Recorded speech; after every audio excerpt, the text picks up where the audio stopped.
Booking, Kim Chiu laging kausap si Paolo Avellino sa dressing room.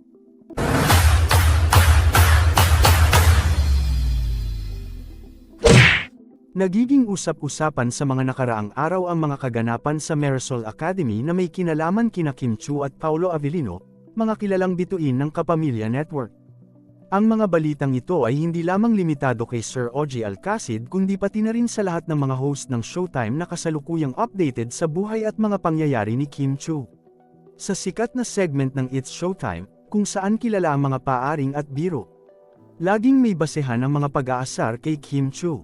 Isa sa mga dahilan kung bakit laging napupuna si Kim sa programa ay ang madalas na pagkakaroon niya ng private na pag-uusap kay Paolo Avellino sa kanyang dressing room tuwing break. Ang ganitong mga pangyayari ay nagbibigay daan sa iba't ibang spekulasyon at opinyon mula sa mga manunood at netizens. May ilan na nagpapahayag ng pag-aalala sa tunay na kalagayan ng puso ni Kim Chiu at kung ano nga ba talaga ang tunay na nangyayari sa likod ng kamera. Samantalang may mga iba naman na masaya at supportive sa kanilang pagkakaibigan at pagkakaunawaan. Para sa mga tagahanga ni Kim at Paolo, hindi bago ang kanilang pagiging magkaibigan. Matagal na silang kilala sa industriya bilang mga profesional na aktor na nagkakasundo sa kanilang trabaho at may mutual respect sa isa't isa.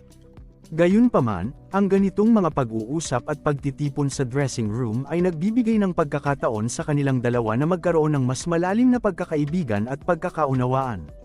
Ang usaping ito ay patuloy na binabantayan ng mga tagahanga at mga interesadong individual sa industriya ng showbiz. Sa panahon ng social media, ang bawat galaw at salita ng mga kilalang personalidad ay mabilis na kumakalat at nagiging paksa ng mga online discussion. Ang kanilang pagsasama at pakikitungo sa likod ng kamera ay isang bagay na hindi may kakaila at laging pinag-uusapan. Sa kabila ng mga spekulasyon at intriga, mahalaga pa ring bigyang respeto ang privacy at personal na buhay ng bawat isa. Ang pagiging pribado at ang karapatan ng bawat individual na itago ang ilang bahagi ng kanilang buhay mula sa publiko ay dapat pangalagaan at igalang.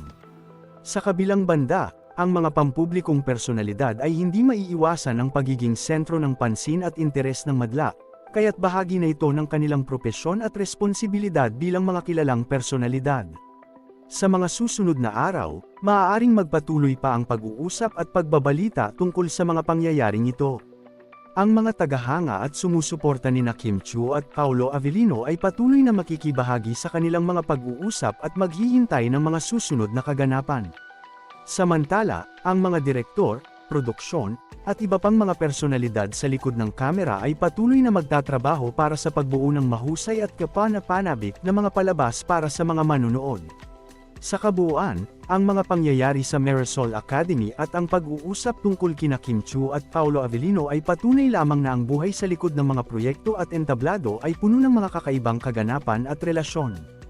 Ito ay bahagi ng pagiging bahagi ng industriya ng showbiz na patuloy na nagbibigay buhay at nagpapakita ng iba't ibang aspeto ng tao at kultura sa bawat hakbang ng kanilang paglalakbay.